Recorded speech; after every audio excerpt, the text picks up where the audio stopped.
আসসালামু আলাইকুম লিসেনার, আপনারা শুনছেন বোটকম ডট। আপনাদেরকে স্বাগত জানাচ্ছি, আমি সাইফুল। আশা করি আপনারা সবাই ভালো আছেন এবং সুস্থ আছেন। চলুন শুরু করা যাক আজকের ঘটনা। আজকের ঘটনাটি শুরু হয়েছিল 2000 সালের এক বর্ষার রাতে। সেদিন সকাল থেকেই আকাশ ছিল কালো মেঘে ঢাকা। সারাদিন ধরে বৃষ্টি হয়েছে। বিকেলের পর বৃষ্টির তীব্রতা আরো বেড়ে যায়। রাত নামার সঙ্গে সঙ্গে বরিশালের রাস্তাগুলো প্রায় ফাঁকা হয়ে যায়। চারপাশে শুধু বৃষ্টি, আর মাঝে মাঝে দূরে কোথাও বজ্রপাতের শব্দ। সেই রাতেই বরিশাল মেডিকেল কলেজ হাসপাতালের সামনে একটি অ্যাম্বুলেন্স নিয়ে অপেক্ষা করছিল ড্রাইভার কামাল। বয়স তখন তার প্রায় 45। প্রায় 20 বছর ধরে অ্যাম্বুলেন্স চালাচ্ছিলেন তিনি। মৃত মানুষ বহন করা তার কাছে নতুন কোনো বিষয় ছিল না। কত রাত, কত অন্ধকার রাস্তা, কত লাশ, সবই দেখেছেন তিনি। কিন্তু সেই রাতের অভিজ্ঞতা ছিল সম্পূর্ণ আলাদা। পরবর্তীতে বহু বছর কেটে গেলেও কামাল নাকি সেই রাতের কথা কখনো মনে করতে চাইতো না। কারণ সেদিন তিনি শুধু একটি লাশ বহন করেননি, তিনি এমন কিছুর মুখোমুখি হয়েছিলেন যার কোনো ব্যাখ্যা আজও তিনি দিতে পারেননি। রাত আনুমানিক 8:30। বৃষ্টির মধ্যেই দুজন যুবক অ্যাম্বুলেন্সের কাছে এসে দাঁড়ালো। দুজনের বয়স 20 থেকে 25-এর মধ্যে। তারা কামালকে জানালো তাদের ছোট বোনের লাশ নিয়ে বরিশালের একটি বাড়ি থেকে পিরোজপুর জেলার নেসরাবাদ উপজেলায় একটি গ্রামে নিয়ে যেতে হবে। গ্রামের নাম তারা বলতে চায়নি। অদ্ভুত ব্যাপার হলো, কামালের নিজের বাড়িও ওই একই জেলার কাছাকাছি। তাই এত রাতের যাত্রা হলেও তিনি রাজি হয়ে গেলেন। বাড়ার ব্যাপারেও খুব বেশি একটা দরদাম করলেন না। তখন তিনি জানতেন না এই যাত্রা শেষ হতে হতে রাত পেরিয়ে যাবে, আর এই যাত্রাই হয়ে উঠবে তার জীবনের সবচেয়ে ভয়ঙ্কর স্মৃতি। রাত প্রায় 9:30টার দিকে তারা বরিশালের একটি নির্জন এলাকায় পৌঁছলো। কামাল প্রথমেই লক্ষ্য করলেন জায়গাটা অদ্ভুত রকমের ফাঁকা। বাড়িঘর খুব বেশি একটা নেই, আর যে বাড়ি থেকে লাশ নেওয়া হবে সেটিও ছিল বেশ নির্জন। কিন্তু একজন মানুষ মারা গেলে সাধারণত আত্মীয় স্বজন, প্রতিবেশী, অনেক মানুষ থাকার কথা। এখানে মাত্র কয়েকজন মানুষ। কামাল বিষয়টি নিয়ে একটু অবাক হলেও কিছু বললেন না। দুই ভাই তাকে অ্যাম্বুলেন্সটি বাড়ির ভেতরে নিতে বললেন। তিনি গাড়ি নিয়ে উঠানে ঢুকলেন। কিছুক্ষণ পর দুই ভাই, দুজন মহিলা এবং একজন বয়স্ক পুরুষ মিলে লাশটি অ্যাম্বুলেন্সে তুলে দিলেন। লাশটি ছিল তাদের 17 বছরের ছোট্ট বোনের। সাদা কাপড়ে পুরো শরীর মোড়ানো, মুখ দেখা যাচ্ছিল না। কামাল একবার লাশটির দিকে তাকালেন। কেন জানি তার মনে হলো লাশটির চারপাশে বাতাস অস্বাভাবিক ঠান্ডা। বর্ষার রাত বলে ঠান্ডা হওয়া স্বাভাবিক, তাই তিনি বিষয়টি গুরুত্ব দিলেন না। রাত প্রায় 10টার দিকে অ্যাম্বুলেন্স বরিশালের রাস্তা ছেড়ে গ্রামের পথ ধরল। সামনে কামাল, পেছনে লাশের পাশে দুই ভাই। গাড়ির ভেতরে কেউ কথা বলছিল না, শুধু মাঝে মধ্যে দুই ভাইয়ের কান্নার শব্দ শোনা যাচ্ছিল, আর বাইরে শুধুই বৃষ্টি। বরিশাল শহর পেরিয়ে তারা যখন ভেতরের দিকে ঢুকলো, তখন রাস্তা আরো নির্জন হয়ে গেল। গাড়ি বলতে কিছুই নেই, দোকান নেই, বাড়িঘরও নেই। চারপাশে শুধু অন্ধকার মাঠ। কামাল গাড়ির গতি কমিয়ে দিলেন। ঠিক তখনই হঠাৎ সামনে কিছু একটা নড়তে দেখলেন তিনি, রাস্তার ওপারে। প্রথমে মনে হলো হয়তো গরু, কিন্তু একটু কাছে যেতেই বুঝলেন কুকুর। একটা নয়, দুটো নয়, তারপর তিনি দেখলেন তারপর শত শত কুকুর। কামালের ধারণা হয়েছিল প্রায় 100 থেকে 200 কুকুর রাস্তা পার হচ্ছে। কিন্তু সবচেয়ে ভয়ঙ্কর বিষয় ছিল, কুকুরগুলো স্বাভাবিক আকারে ছিল না। প্রতিটি কুকুর স্বাভাবিক কুকুরের চেয়ে অন্তত 3-4 গুণ বড়, আর তাদের প্রত্যেকের গলায় বাঁধা ছিল মোটা লোহার শিকল। একটি কুকুরের শিকল আরেকটি কুকুরের সঙ্গে যুক্ত। এভাবে পুরো দলটি যেন একটি বিশাল লোহার শিকলে বাঁধা। কিন্তু আশ্চর্যের বিষয়, এতগুলো কুকুর হয়েও তারা কেউ কোনো শব্দ করছিল না। কেউ আগেও যাচ্ছে না, কেউ পিছেও পড়ছে না। সবগুলো একই গতিতে, একই লাইনে, অদ্ভুত শৃঙ্খলার সঙ্গে রাস্তা পার হচ্ছিল। কামালের হাত স্টিয়ারিং এর উপর শক্ত হয়ে গেল। তিনি পিছনে তাকালেন। দুই ভাইও ব্যাপারটি বুঝতে পেরেছে। তারা নিচু গলায় দোয়া পড়তে শুরু করলেন। অ্যাম্বুলেন্স থেমে গেল। 100, তারপর 150। তারপরও কুকুর শেষ হচ্ছে না। হঠাৎ কামালের চোখ গেল শিকলের একেবারে শেষ প্রান্তে। সেখানে দাঁড়িয়ে আছে একজন মানুষের মতো আকৃতি, কিন্তু মানুষ হলে এত লম্বা হওয়ার কথা নয়, প্রায় 10 ফুটেরও বেশি লম্বা। সারা শরীরে কালো কাপড়, মুখ দেখা যাচ্ছে না, শুধু একটি কালো অবয়ব, আর তার হাতে ধরা সেই বিশাল লোহার শিকল। কামালের বুকের ভেতরটা শুকিয়ে গেল। লোকটি কোনো কথা বলছে না, কুকুরগুলো কোনো শব্দ করছে না, শুধু বৃষ্টির মধ্যে শিকলের ঝনঝন শব্দ। পরে কামাল বলেছিলেন, সেই মুহূর্তে তার সবচেয়ে বেশি ভয় লেগেছিল ওই নীরবতা। কারণ এতগুলো কুকুর থাকলেও কিছু না কিছু শব্দ হওয়ার কথা, কিন্তু তারা যেন কোনো অদৃশ্য নির্দেশে চলছিল। অবশেষে সব কুকুর রাস্তা পার হয়ে গেল। তারপর সেই লম্বা কালো অবয়বটিও রাস্তা পার হলো। অ্যাম্বুলেন্সের হেডলাইট সরাসরি তার উপর পড়ল। এক মুহূর্তের জন্য কামাল দেখতে পেলেন কালো কাপড়ের নিচে মানুষের মতো দুটি পা। তারপর অন্ধকার, কুকুরগুলো নেই, লোকটিও নেই, যেন তারা কখনো সেখানে ছিলই না। কামাল গাড়ি চালাতে শুরু করলেন, নিজেকে বোঝালেন হয়তো চোখের ভুল, হয়তো বৃষ্টির কারণে দূর থেকে কুকুরগুলো বড় মনে হচ্ছিল। কিন্তু কিছুক্ষণ পর পেছন থেকে একটা শব্দ এলো, তারপর আর একটা। কামাল রিভার ভিউ মিররের দিকে তাকালেন, তার বুক ধড়ফড় করে উঠল। ওই কুকুরগুলো এবার এসেছে, কিন্তু এবার তারা রাস্তা পার হচ্ছে না, তারা অ্যাম্বুলেন্সের পেছনে দৌড়াচ্ছে। শত শত কুকুর। অ্যাম্বুলেন্স যত দ্রুত যাচ্ছে, তারাও ঠিক ততটা দৌড়াচ্ছে।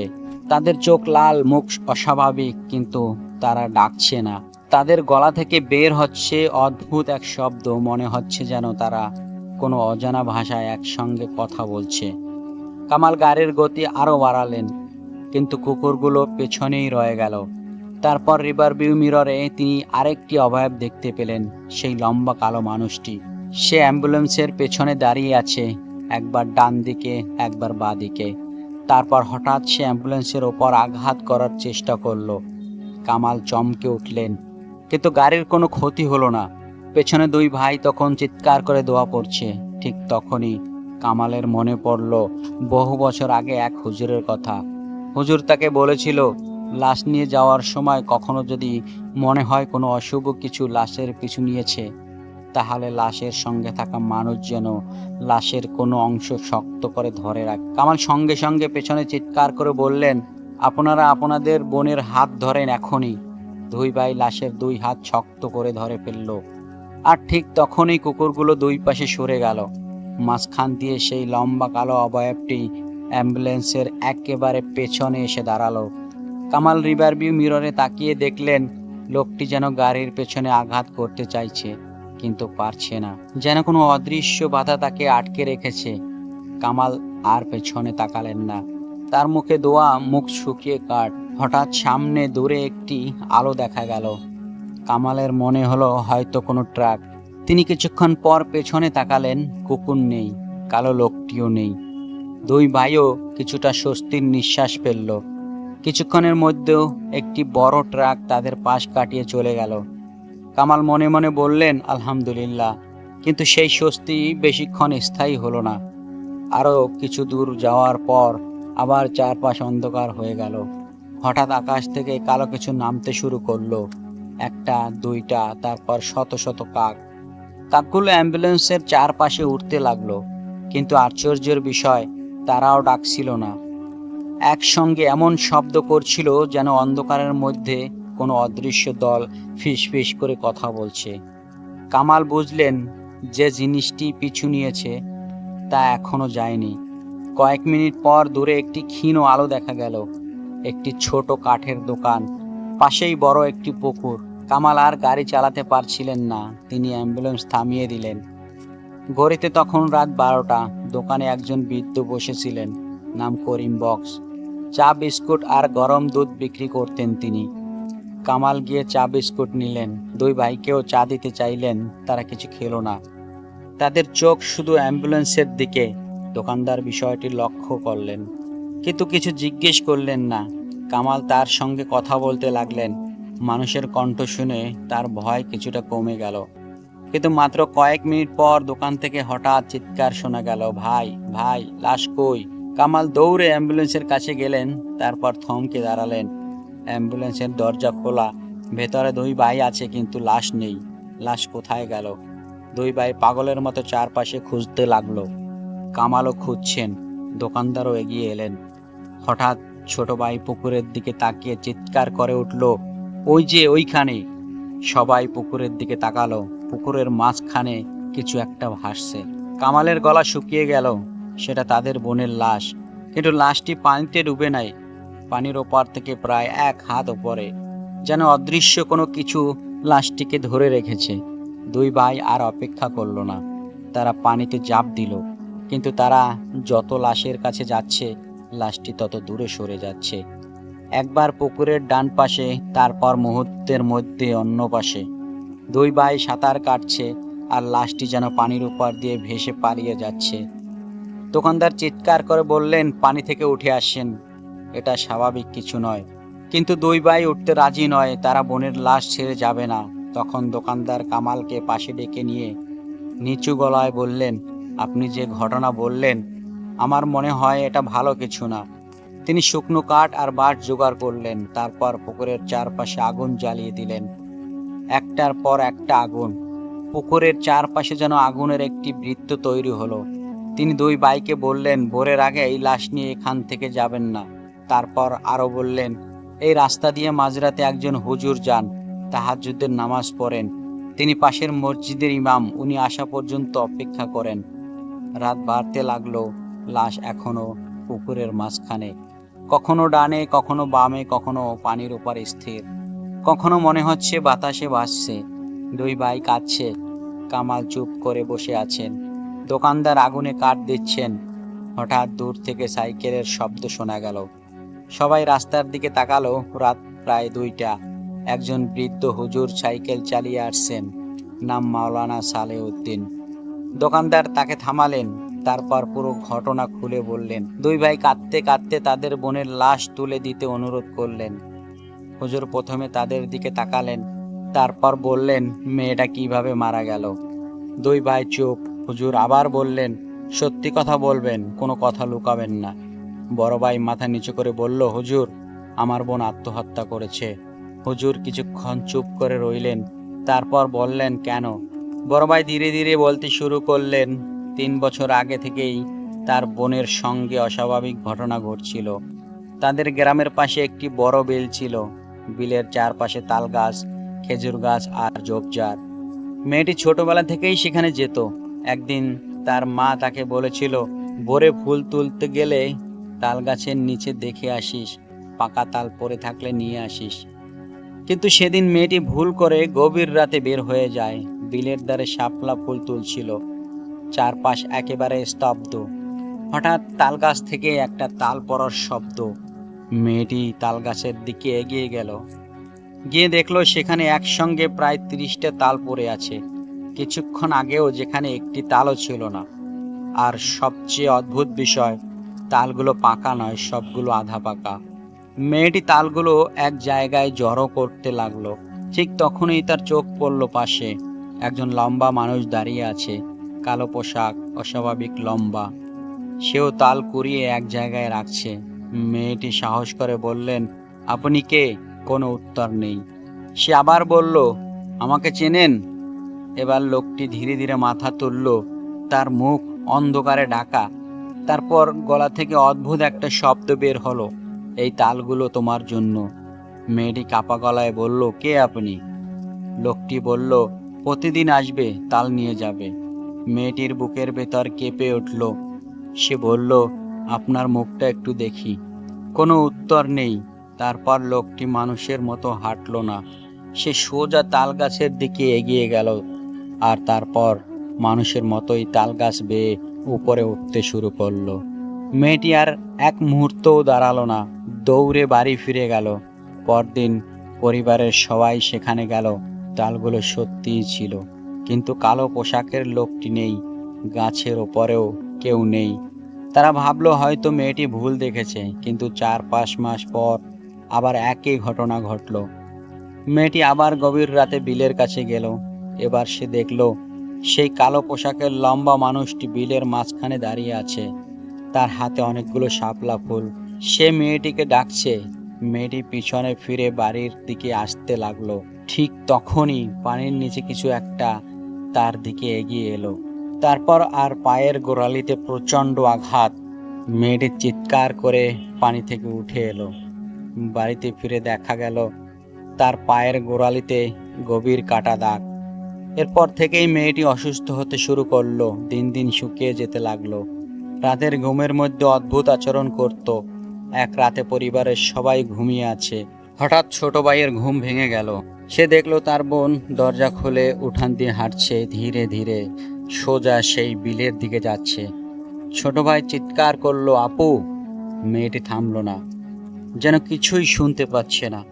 পরিবারের সবাই বেরিয়ে এলো, তারা পেছন থেকে ডাকছে, কিন্তু সে কোনো সাড়া দিচ্ছে না। সবাই দৌড়ে তাকে ধরে ফেললো, আর ঠিক তখনই সে অজ্ঞান হয়ে গেল। ছোট ভাই তখন বিলের ওপরে তাকিয়ে দেখলো একটি বিশাল কালো কুকুর হেঁটে যাচ্ছে।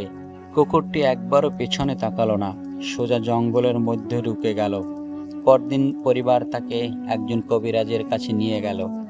ঝাড় ফুঁক হলো, পানি পড়া হলো, তেল পড়া হলো, কিন্তু কোনো লাভ হলো না।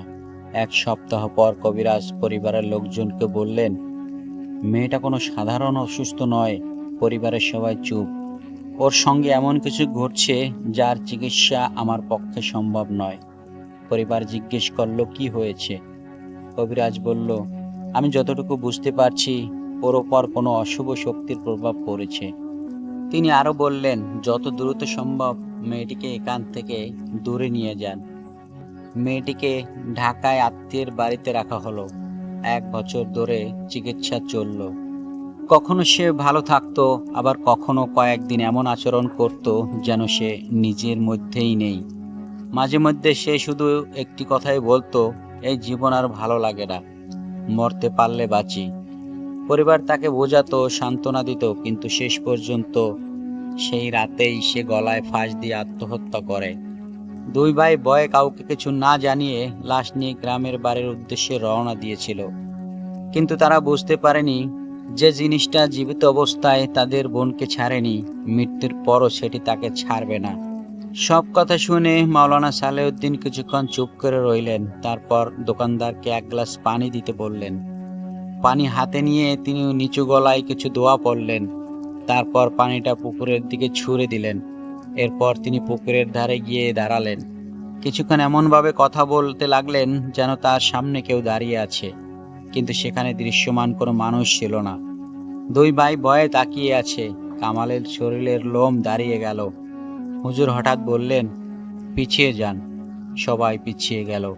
কয়েক সেকেন্ড পর পুকুরের মাঝখানে থাকা লাশটি নড়তে শুরু করলো।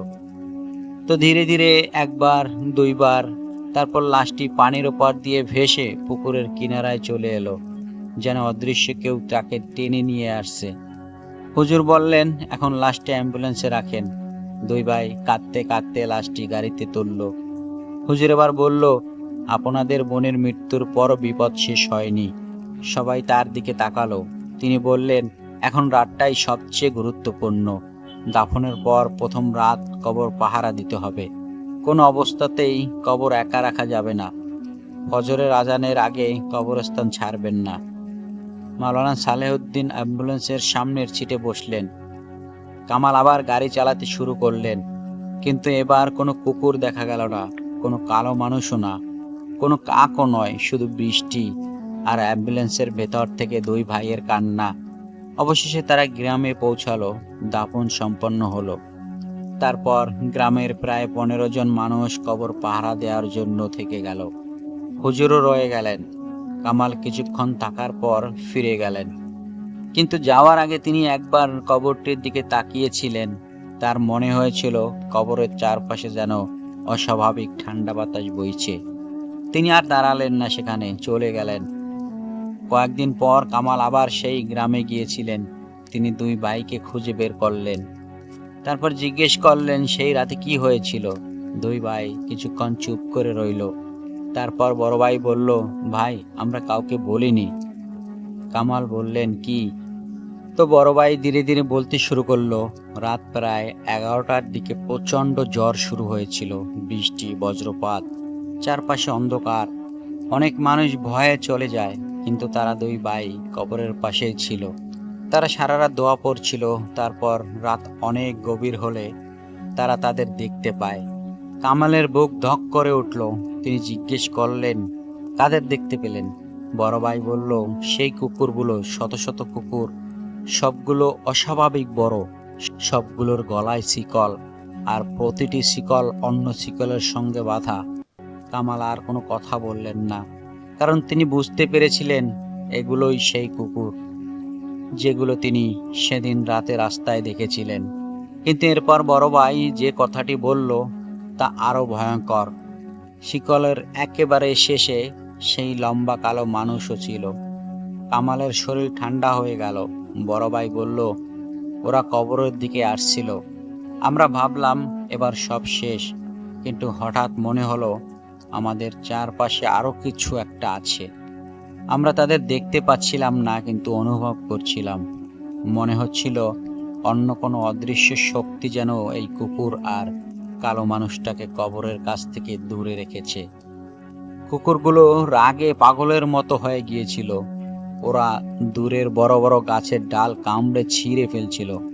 সেই লম্বা কালো জিনিসটাও বারবার কবরের দিকে আসার চেষ্টা করছিল, কিন্তু কোনো অদৃশ্য বাধায় আটকে যাচ্ছিল। তারপর হঠাৎ দূরের মসজিদ থেকে ভেসে এলো আল্লাহু আকবার ধ্বনি। আজানের প্রথম শব্দের সঙ্গে সঙ্গে সবকিছু থেমে গেল। কুকুর নেই, কালো মানুষও নেই। জ্বরের শব্দ যেন হঠাৎ কমে গেল। কবরের চারপাশে আবার স্বাভাবিক নীরবতা ফিরে এলো। তারপর আর কখনো সেই কুকুরগুলো দেখা যায়নি, সেই লম্বা কালো মানুষটিকেও নয়। তো প্রিয় লিসেনার, অন্ধকার রাস্তায় একটি অ্যাম্বুলেন্স ছুটে চলছে। ভেতরে একটি কিশোরীর লাশ, আর তার পেছনে শত শত অস্বাভাবিক বড় কুকুর। প্রতিটি কুকুরের গলায় লোহার শিকল, সব শিকল একে অপরের সঙ্গে যুক্ত। আর সেই শিকলের একেবারে শেষে 10 ফুটেরও বেশি লম্বা একটি কালো অবয়ব। সে শুধু লাশটির পিছু নেয়নি, সে লাশটির সঙ্গে গ্রাম পর্যন্ত গিয়েছিল। এমনকি কবর দেওয়ার পরও সে কবরস্থানে পৌঁছেছিল। কিন্তু শেষ পর্যন্ত কি এমন শক্তি ছিল যা তাকে কবরের কাছে যেতে দেয়নি? সেই কালো অবয়বটি আসলে কে ছিল? তার তালগাছের নিচে মেয়েটি যে লম্বা মানুষটিকে প্রথম দেখেছিল, সে কি একই সত্তা, নাকি সেই রাতের গল্পের পেছনে লুকিয়ে আছে আরো কোনো অজানা রহস্য?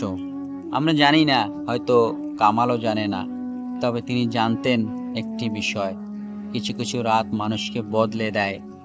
কিছু কিছু দৃশ্য চোখ বন্ধ করেও ভোলা যায় না, আর কিছু কিছু শব্দ বহু বছর পরেও কানে বাজতে থাকে।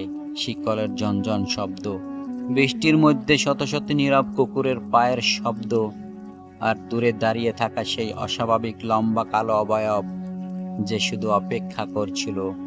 কিসের জন্য সেটা হয়তো কোনোদিনই জানা যাবে না। এটাই ছিল আজকের ভয়ঙ্কর ঘটনা। আবারও ফিরে আসবো আরও একটি অজানা, অন্ধকার আর রহস্যময় ঘটনা নিয়ে। ততক্ষণ পর্যন্ত ভালো থাকুন, নিরাপদে থাকুন। আর হ্যাঁ, ঘটনাটি যদি আপনাদের ভালো লেগে থাকে তাহলে একটি কমেন্টের মাধ্যমে জানিয়ে দিন, আর ভিডিওতে একটি লাইক দিন। আর চ্যানেলটি সাবস্ক্রাইব করে পাশে থাকা বেল আইকনটি ক্লিক করে রাখুন, যাতে আমাদের পরবর্তী ভিডিও সবার আগে আপনি দেখতে পান। আজকের মতো এ পর্যন্তই। সবাই ভালো থাকবেন। আমি বিদায় নিচ্ছি। সাইফুল ইসলাম, bootcom.